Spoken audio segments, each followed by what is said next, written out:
and let me actually उन्होंने मुझे बोला कि मैं उनके बारे में ज़्यादा ना बोलूँ, so still I want to say something about her. Professor Mukhopadhyay, a member of the Standing Committee of NCTE, is known for aligning the RCI's special teacher education programs to the NCTE regulations of 2014, initiating a major reform to address the cross-disability education needs of inclusive and special education settings. आप national council of educational research and training की faculty तथा state council of educational research and training की director रह चुकी हैं. आप London university institute of education in special education में बतौर एसोसिएट रह चुकी हैं. कनाडा और ऑस्ट्रेलिया में विजिटिंग फेलो भी आप रह चुकी हैं. So now I am handing over this floor to you.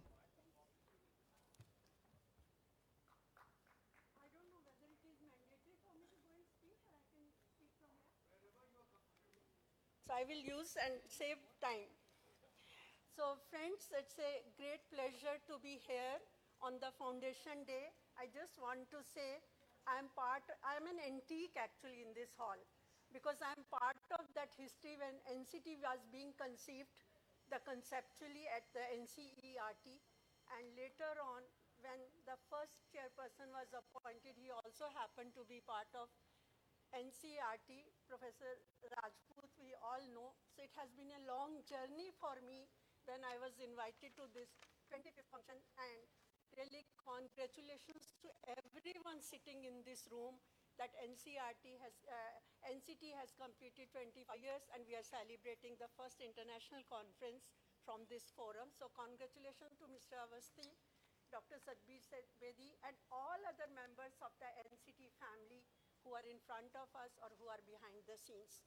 Now coming to the topic for today, inclusive education, a reality check. Reality check. Ma'am, आपका आवाज़ I think it's not audible. So even you can talk from that mic or this microphone. So the reality check, friends, is always against a criteria, be it quantifiable or qualitative. So the conceptualization of inclusive education, it is for my panelists as well as for all the members sitting here. Notionally, it refers to all types of diversities, be it, say, across the globe, we can have different shades of it. Somewhere marginalization can be an issue, somewhere migration, religion, natives, non-natives, language, caste, etc., etc. And coming to education, teacher is perceived to be the most important individual in the life of a child, irrespective of the country and location. This is one point where we all agree. For this forum, inclusion is about gender, social diversity, and also disability. Let us see what approach my panelists are going to take when they make their presentation on the theme. As a chair of the panel, I want to stress that as for other countries, SDG 2030 is a global reference point with concern for quality education amongst many other goals as contributors to these goals at par with all citizens of any country are our persons with disability. They are not the second-class citizen as far as the SDGs are concerned and our focus for the today is concerned. Secondly, we also need to understand there is no developed and developing countries as far as the SDGs are concerned. We all have to play a role irrespective of our status by market survey, economy, or whatever you want to say. And third is that we are all responsible for each goal. And that brings me to the home front, where Draft National Policy 2019 is already in public domain, and so are the Strategy for New India at 75, and SDG India Index by NITI Aayog is already being monitored as we are speaking just now. Hence, the DNP has been very upfront for every child into education and duly emphasizes role and importance of teachers, teacher education, and NCT as the professional standards setting body. That is a very important point which we need to note down. And let us see if journey of teacher education in India and across the globe has witnessed the expectations and aspiration created by every country's commitment to inclusive education. Thank you very much. And with this, I'm going to invite our first speaker is going to be Mr. Professor Tariq from Dhaka University. And when I go to my seat, I will tell you the page number in your booklet where you can find his details. Tariq.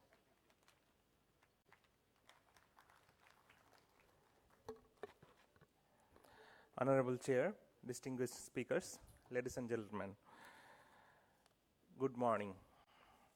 I'd like to start my speech with a quote from Mahatma Gandhi about happiness. He says, happiness is when what you think, what you say, and what you do are in harmony. So we, the inclusion promoters, how can we be happy in our profession? That depends on how we conceptualize the thing, how we operationalize it, and then how we implement it. If those are not in harmony, inclusion will not bring any happiness. So my speech would try to look at those three things: how we conceptualized it, and how we tried to operationalize it, and how did we implement. When the conceptualization part comes, if we see the history of inclusion, we may find that there are 4 phases of inclusion. In the beginning, it was exclusion. And still exclusion is going on because it's a part of human life. And later on, we thought that some groups are somehow so much excluded, they need to be somehow addressed. So we started segregated models. That is segregation. And then we thought that, no, they have some potentials that need to be collectively used. So we thought that we need to bring them into our life. Because previously, the structure we made in our society, we did not consider those people who are marginalized or excluded. So integration started. Later on, we felt that integration model still practices segregation. So that's why we now need an inclusive society. That's why SDG 4 targeted to make an inclusive and equitable education for all, irrespective of any backgrounds. So inclusion is for all. That is the main thing. So conceptualizing that part, there are 2 issues. One is the right perspective. That means every person has the right to be included in the system. And the other thing is how we do it. In principle, we know that inclusion is an approach to address or remove barriers to learning and acknowledge individual needs and potentials. And if we think about that, all children are the target groups of inclusion. Children who are inside schools, children who are outside schools. And children who are inside schools, if they are not attending, if they are not achieving their learning potentials, if they are not accepted in their society or community, they are somehow excluded. So within schools, exclusion happens. So this is the concept of inclusion that need to be operationalized and implemented to make society or a school or a community inclusive. So when we started to operationalize those things, something went wrong because we did not have any visible model in front of us, which is an ideal model of inclusion. We did not have enough experience of implementing inclusion. So we had in front of us different segregated models, integration models, and we thought that those are some strategies or evidences that we can use to make schools inclusive or teacher education inclusive. So different exclusion or segregated or integration practices happened in the name of inclusion. UNESCO did a study in 2013 to see how Pacific regions started to address inclusion through operationalizing and implementing it. And they found that when comes the issue of teacher education, what has happened actually is that a separate training initiated in many countries rather than embedding it into the existing training programs. So teachers thought that this is a different project of education programs, which has a target of a limited time, and we need to learn some activities, and it will be ended at a certain point. This was one thing. The other thing is, when we tried to make teacher education curriculum inclusive, we tried to insert a separate chapter on inclusion, rather than embedding it in the different parts of the teacher education curriculum. So, again, teachers thought that inclusion is a different concept. It is not a part of my regular activities. It is an additional workload for me. So these myths came up when this type of introduction of inclusion happened in practice or in operationalization. And this was the design part. And also, sometimes, as I said, that we have in front of us different segregated models. Sometimes special education contents were just inserted into the existing curriculum, and they thought that this is inclusion. So again, teachers became confused. And the 3H theory that was told yesterday, most of the teacher education programs are mostly theory-based. So head, hand, heart distribution was not properly done. So those were some challenges when we tried to operationalize it into teacher education programs. And it happened also in the education systems also. In many countries, there is a separate inclusive education cell within the ministry. And all the inclusive education activities are operated by those cells. So this is not embedded in the regular training divisions, in the administration divisions, in the monitoring divisions. All the inclusion activities are done inside the cell. So exclusion is going on within the name of inclusion, in the name of inclusion. And in the content of teacher education program, isolated interventions were introduced to teachers. Teachers have to do these things for a child with hearing impairment, those things for child with visual impairment, that thing for a child with intellectual disability.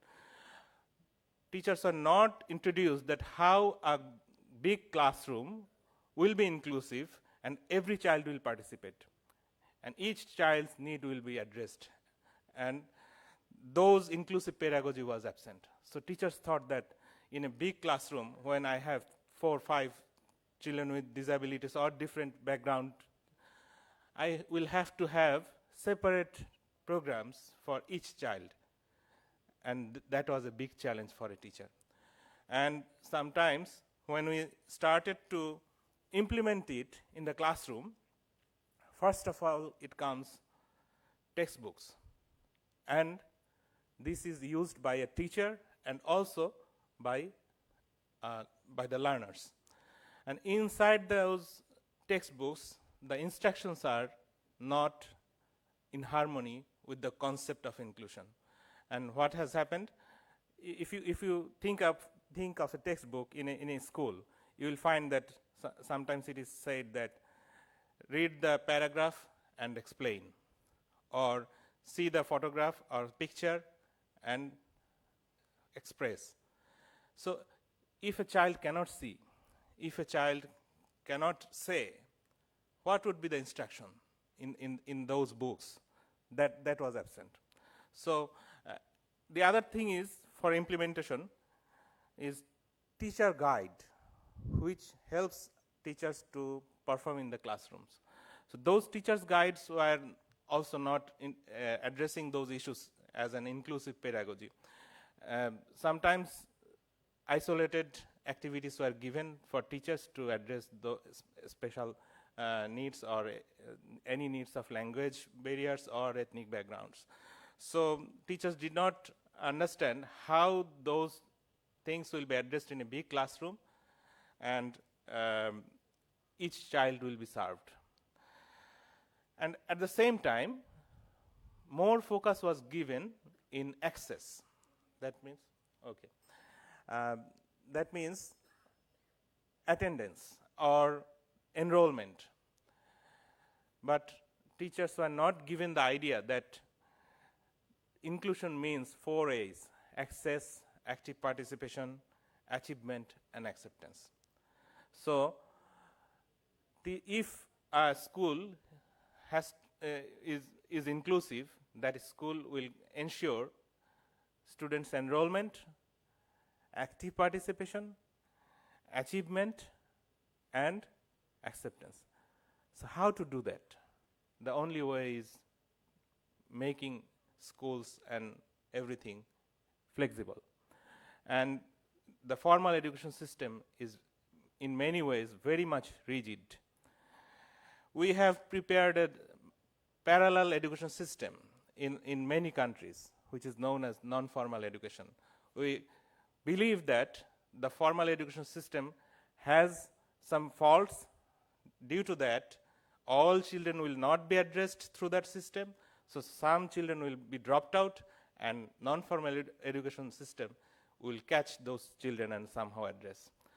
But if we think in an opposite way, the approaches that are used in non-formal education, if we can use that in the formal system, if we can make the formal system more flexible, it will be more inclusive.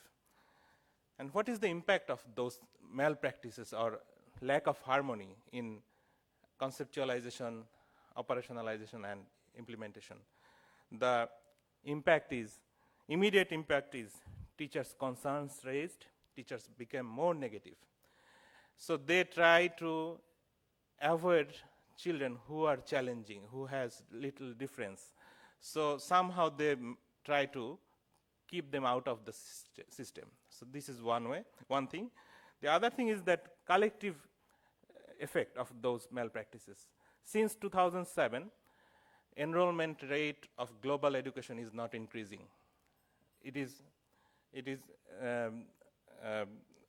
stagnant. And also, we all talk about quality of numeracy literacy.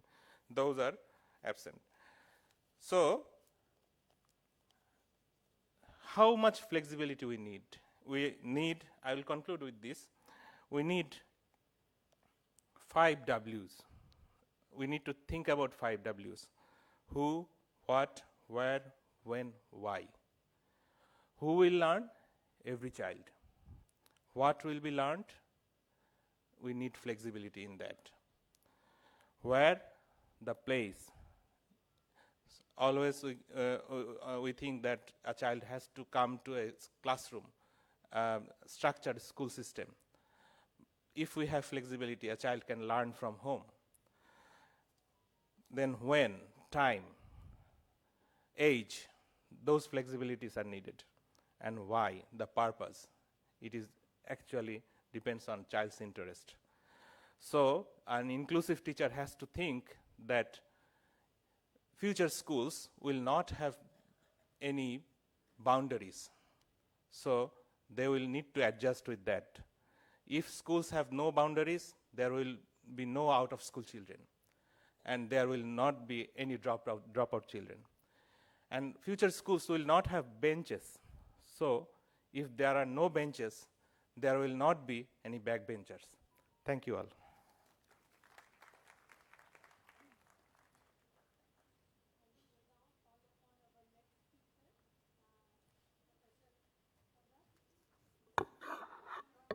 Inclusive education from Kazakhstan, and her detailed biodata is available on page number 31. And for Professor Tariq, you could have seen page number 35. Thank you. Good morning, everybody. I'm thrilled to be here, so really grateful for being invited here. Now, it was only at last minute that I realized, like most of my colleagues, no, I don't need to show it. because we were told not to use PowerPoint, so these are my own notes, kind of. So with the 10 minutes, it's going to be really short. It's going to be hard to contextualize, but that's not a personal issue. This was the case with all the speakers. So let me just start with, I really had a totally different mind set before I came here. My focus was primarily going to be on teacher training, focusing on in-service teacher training. But then having sat here, hearing, most of the talks, I think, my vision on teacher education became little depressive, and I think I'm going to share some of those depressive views with you, if you guys don't mind. Most of what I really wanted to say has already been spelled out by colleagues. For example, Professor Kamachandra highlighted the need for more robust in-service teacher training, which I will be trying to touch on, focusing on inclusive education.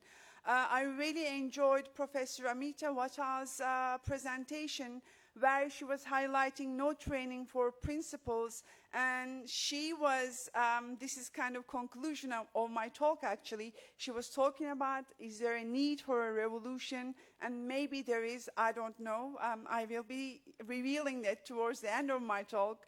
And an idea which I pretty much share is learning is alive and is elastic. I would say it's dynamic and it's changing. Therefore, I will be commenting on the previous talk, Professor Asan's talk. I really don't believe that there is an ideal model of inclusive education because it has to be contextualized, which I hopefully am going to reflect on. And Professor Wattal also was questioning the colonial model of learning. This is why I believe there is not a single model of inclusive education as such. Anyway, there are many others which I will be, these are notes from previous talks. Now, it's the title of this panel that really, made me start thinking, inclusive education, a reality check? Seriously, it's a reality check. Why, I don't know who conceptualized this title, but is it not working? Is this why we put that title, a reality check? And I think it is. Here we are in 21st century. I see inclusive education as a step towards just societies. I see it emerges from human rights and it goes beyond that, creating more just societies. And here we are at 21st century and the world became more divisive. We have more wars, we have more exclusions, we have more migrants, people are migrating in search of better lives. We have more child labor. We have more gender-related issues. And for me, inclusive education goes beyond disability. And it is, whatever makes your identity as a person, either that is your ethnicity, that's your culture, that's your language, that's your gender, that's your sexual orientation or your sexual choice, or it's to do with your color, it's to do with your religion. So inclusion is all about that. But looking at the world, I really have lost my hope, but maybe there is a hope. So can we be really inclusive? Now, in relation to this, specifically focusing on inclusive education, there has been 2 recent books. One of those books' title was Inclusion is Dead. And in response to this, another book came out that said, no, inclusion is not dead, but it smells funny.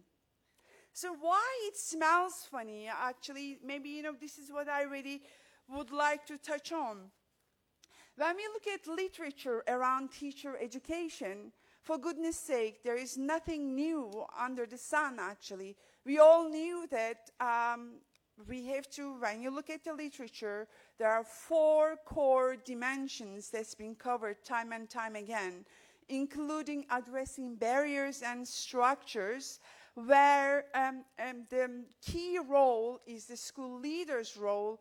It's the school leader's job to really address those barriers in communication, in collaboration with the rest of the education community, school community, and then mobilizing existing resources, financial, human, and other resources to somehow overcome such barriers. But as I said, as addressed by Professor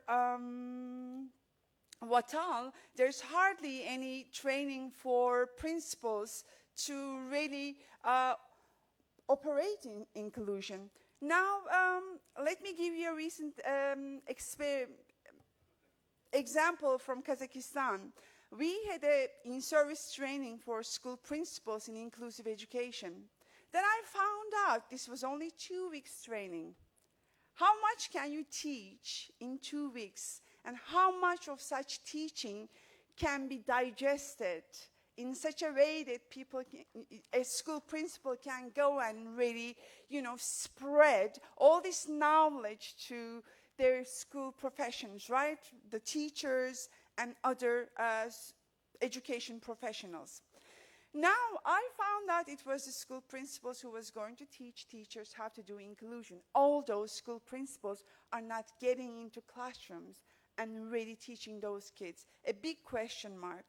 So why we are aiming to school principals and how such training should be instrumentalized has to be questioned. Another big dimension, second big dimension in literature is on teacher-related variables, for example, teacher attitudes. We have unending research publications on teachers' attitudes, teachers' beliefs, teachers' readiness on inclusion. And the question is, we know the answer. When teachers have negative attitudes, it's to do with lack of knowledge, lack of training, lack of exposure. So why we go and explore this time and time again? We know that this is very much linked to the quality of education that we are providing for our teachers, right? So why we are not trying to change how we are training our teachers? So, actually, this is related to fourth dimension of what literature covers on inclusive education, which is teacher education, what is really required to bring about change in teacher practices. So I'm not going to talk about that. And the third major dimension is on curriculum and structure. So we really try to find perfect pedagogies to train children with diverse needs, right? So anyway, let me just go and link all of this with existing teacher training. My colleague from Columbia University will be talking on pre-service teacher training. So my major argument, one of my major arguments for best outcomes, we really have to connect pre-service and in-service teacher training. Unless we do so, our chances of really investing on good quality education is questionable. So I think that will be covered by my colleagues. So I'm not going to say that much on this, and you guys can ask me if you have why questions regarding to that. I got 2 more minutes, I suppose. Yes. My other point is, most of in-service teacher trainings are lasting a week.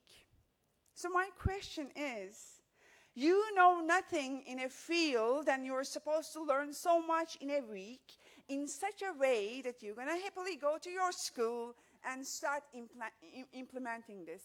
Then we are talking about, burned out teachers, stressed teachers, teachers who are not happy, teachers are resisting not to work with such children. Whoever those such children are, as I said, I'm not just referring to pupils with disabilities. So in this sense, there's something essentially wrong. And we know that we have much longer trainings, but not in form of, I am lecturing here and you guys are sitting there. That's not the way to educate, especially not in 21st century. My colleagues were talking about technology, digital age. Knowledge is out there. There's an ocean of knowledge where people can serve. We really have to do much more experiential, hands-on, practical teaching trainings, right? And one of the ways of doing this is through action research, which should last 3 to 4, maybe 5 years. And for this, we need collaboration, teamwork, transparency, exchange of experiences, and we need, really, what we need is collaboration, partnership between universities and schools. They are not two separate fields. And again, actually, my colleague will be telling you how they are implementing this in Columbia University, hopefully. But anyway, I think since I got really just little time, I'm not able to cover everything. One thing that I really want to say, I think, based on most of the talks, my impression is that we see teachers as scapegoats. If education is not giving the so-called promised outputs, it's the fault of the teachers. How much are we investing in education, and how valuable is education profession is that needs to be questioned, right? Even at university level, higher education level, schools of education are the lowest of lowest, which really bothers me a lot. Because it's true schools of education, it's true teachers, it's true educators that we can change this world. This is the only way forward. And I really don't like the idea that, hardly any investment, we expect miracles. I'm sorry. We need resources. We need resources to train teachers. We need resources to create right environments for our kids and for our teachers. So I'm critical of those ideas, but of course you guys don't need to agree with me. These are my own opinions. So we need, education is a key sector that has to be invested significantly, right? So I'm going to cut it here. Thank you so much. This has been a pretty incomplete talk, but hey. I really have a very good panel, very cooperative. So we will take all the presentations and then we see how we link up with each other. So may I call upon Dr. Simi Mahajan from Sri Aurobindo Society, New Delhi. Simi.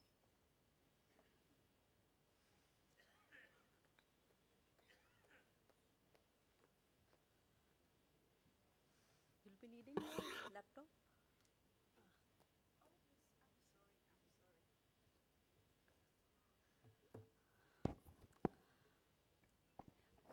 Namaskar. My heartiest congratulations to NCTE Chairperson Bedi ma'am and Mr. Sanjay Avasthi and your team for creating such a wonderful event and giving us the opportunity to express our thoughts about inclusion and inclusive education. So coming straight to the point, because we have a limited time, coming from the medical background, I had an experience of working with children, parent, as a counselor, and I could feel that there was a constant problem coming from the teacher in terms of children, that there were certain students in the class, teacher used to express that, ye bacche kuch nahi karte hain, they are slow learners, or they are very, very naughty children, they actually make my class very, very messy. So, and when we used to see children and we used to inquire into the cases, so I could realize that many of children are suffering from neurodevelopmental disorders. We call it as a hidden disabilities. Actually, our societies was not aware of. And that was my experience with the private schools, and that too in Delhi. So I realized that if this is the scenario in the metro city and the public schools, how is the condition all over the country? So under Sri Aurobindo Society, so we took it that we research also what is happening in this field. And believe me, I could not get much of information about how many learning disability children are there, how many children are suffering from neurodevelopmental disorders, and what is actually happening for them. So there was not very, very clear picture about that. So we took it as a mission under Rupantar only, because Rupantar is vision for transforming government schools in India. So we thought we cannot do unless we take up this part of also children into the education system. As my previous colleague, Professor Pollard has already told, inclusion, when talk about inclusion, it's an inclusion of everything, inclusion of gender, social, caste, society, everything. But when we were focusing on that part of inclusion for which society is not even aware of that this is present. Whether they are present in the group, among you, in the class, even then the teacher is not even aware of what the child is going through. So there is, agar identify hi nahi kar payenge, pehchan hi nahi payenge, how we are going to make anything for them, how we are going to do anything for them. So that was the concern. With that concern, we started our Project Inclusion in 2016, and we again piloted in UP in Ghaziabad, and where we trained around 1,450 teachers of Ghaziabad, government school teachers, and we designed a 4-day training program. So we realized that first of all, before training them to identify these things, first of all, let us have the assessment of teachers that whether they understand inclusion, because I'm going to train only then unless they understand what is the sensitivity of inclusion and are they sensitive about this issue, and how much they know about neurodevelopmental disorders or learning disability or intellectual disability or ASD. To be my surprise, not in Ghaziabad, now we are present in 13 states and we are present in 17 districts of the country. All over, when we do the pre-assessment, many of the teachers, almost 90% teachers, they have less than 25% of knowledge about inclusion, what is actually inclusion, what are inclusive school, and what are neurodevelopmental disorders. So that is the assessment. So we, in the 4 days training, first of all, we will build them, we sensitize them on what is actually inclusion and why it is required. Because again, when we are actually doing the same technique as we doing with the children, that a push technique. Teachers को train करना है कि ये आना चाहिए. They have to make their classroom inclusive. But क्या पहले हमने teachers से पूछा है कि whether they want to bring inclusion in the classroom or not? क्या वो sensitive हैं इस चीज़ को लेकर, whether they want that, yes, I have to bring inclusion in the classroom. Because that is the beginning. अगर वहाँ से तैयारी नहीं कर रहे, whatever we are going to train them, as said by the previous colleague, teachers take the training, and then after the training, nobody knows what happens, what was learned in the training. So we make them prepare where teacher, when they get ready and when they say that, yes, we want to bring inclusion, and then we train them on certain disorders, and we give them the checklist also. Because we want to support the government in that also through the program. Not we are sensitizing teacher, we are training them to identify disabilities. We are actually now creating a data. So even that is important. I know data we have been talking about in last day also, previous day also, ki what is data. So data is equally important, because unless we have that, we cannot make the right policy for them. So we train them, teachers applies the checklist. During the training program, they go back to their school, they come back with the case studies, and then they actually understand. Because during the training we give them to do practical work so that they actually become confident that they can identify these children. And then we tell them about certain strategies, because the moment they get sensitive, they know that what the child is going through. So they start asking what we are supposed to do, how can we help the child. It's not about that teacher doesn't want to bring inclusion in the classroom. It is more of that teacher doesn't know what is inclusion and how can she work. If she understands that what is inclusion and how she can identify a child, I'm sure, because I've been working with teachers, we have trained around 17,000 teachers last year on identification of neurodevelopmental disorder. I can see the great zeal and participation in terms of teachers in attending the training. So once they know that, they know what to do with children. It's all about they should know why inclusion is required. So that was in the training what we do. So there were certain observations during the training. I really want to highlight that what was been observed during the training, that is, I just want to share with you. First of all, one was that whenever we go to the as training to the state government, so again, even we have the inclusive department in every state, IED department. But when we talk about teachers training, that we need to train them that, so, and the whole country is talking about inclusion, but in our department, in our whole, all the states, there is no provision of inclusive education training for the in-service teachers. It is only, the state says that we don't have a budget. We have only budget for training IED department resource person and resource teachers has to go for training for inclusive education. Otherwise, for in-service teachers, other teachers, we don't have a budget. So that is one of their, they want to, but that is one of their limitation. And then second challenge or second observation it came across is that, so during the training or when we do assessment in our program, we do the assessment of children which are screened by teachers. It has to be done by, the policies say that it has to be done by RCI certified MPhil clinical psychologist, which is a very, it is a very, very specialized manpower, but we have been doing that. We have been involving that.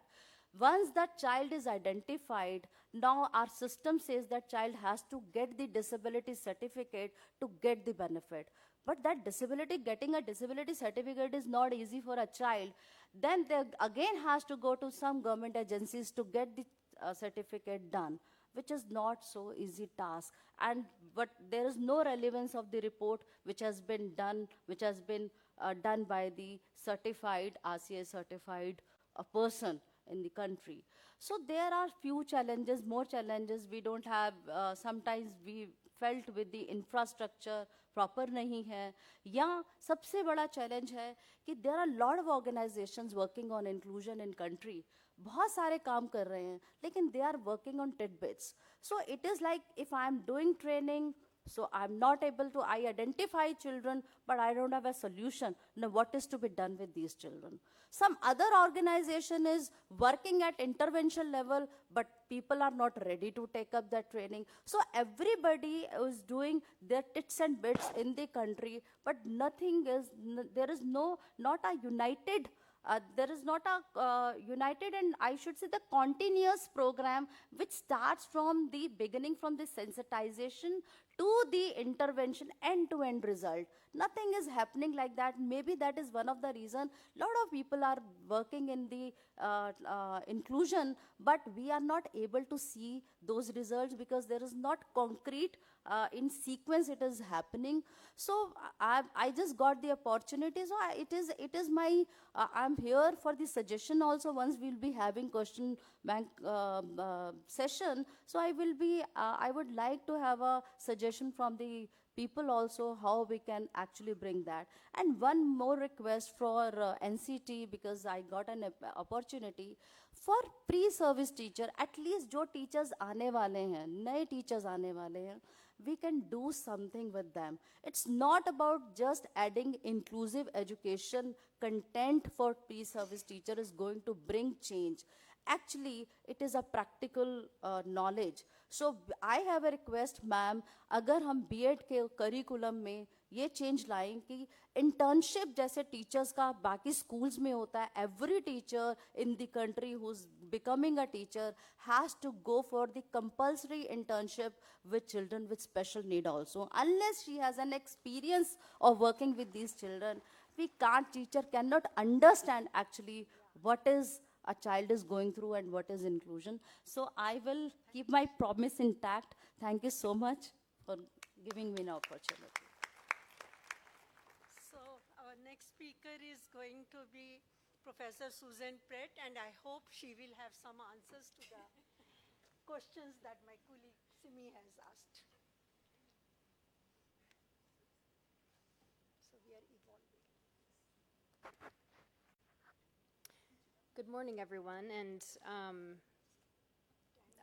I want to say that it's an honor to be invited to speak at this event. This is my first time visiting India, and one of the things that I've learned from these past 2 days is how similar some of the challenges and problems are here that are in the United States. And so I've been very interested and have learned so much from listening to the different perspectives that have been shared over this time. For me, the theories, ideas, and practices of inclusive education must be central to any conversation about education reform because of the potential that this perspective has to reprioritize our central focus of teaching and learning, shifting it from what all too often gets the most attention, what we teach, and instead moving it toward the most important element of who we teach. Inclusive education does this by beginning with the fundamental assumption that education is a universal human right. And as was said yesterday, this right is about more than who is sitting in a chair in a school, which is a starting point, but is also about the kind of learning and growth that students experience as they participate in that space. This means we must ask, how do we make visible those students who might be invisible and are therefore not accessing classroom spaces?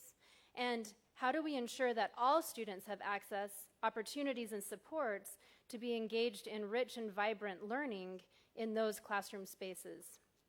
Now, in posing these two questions, I think that it is far easier to stand here and talk about theoretical ideas of access than it is to be a teacher who has developed the professional knowledge, skills, and mindsets to do these things, and who day by day makes those ideas a reality by enacting them with their students. This level of teaching expertise requires that teachers are able to engage in their profession with a complexity and nuance that allows them to simultaneously consider and respond to the learning needs of all of their students as a group, while also accounting for, leveraging, supporting, and celebrating each individual one by one. What a lofty task. Additionally, this is a challenge that requires that we consider how to support teachers who are at different places along a continuum of teacher growth. For example, we must find ways to support experienced teachers who have developed years of expertise in orchestrating innovative, inclusive classroom spaces where the needs of all of their students are being met, developing teachers who are attempting to meet the needs of students in their classrooms, but who may be struggling to enact practices that realize this goal, and novice teachers who are either in the process of preparing to teach in their own classroom or have just started their careers as teachers. Today I'm going to focus on two of these groups, experienced teachers and novice teachers. I want to talk about three things that experienced inclusive educators do, and then discuss what we might, or how we might support novice teachers to begin to learn how to engage in these practices. And as I do this, I will use examples from my local context, which is New York City high-need public schools, and talk about some of the teachers and aspiring teachers who are teaching and learning in that context. So, first of all, inclusive educators accelerate the learning of their students.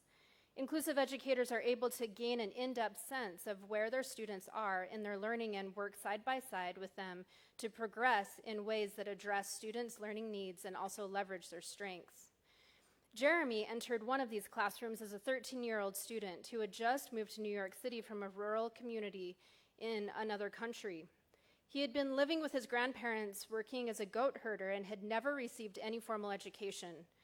20-year veteran teacher Vivian quickly identified that Jeremy was not able to read and had only rudimentary math skills. However, she also recognized Jeremy's insatiable curiosity and determination to learn. Together, they devised a plan that would provide Jeremy with extra supports and learn basic math, reading, writing, and writing skills while also learning alongside his classmates. Vivian and Jeremy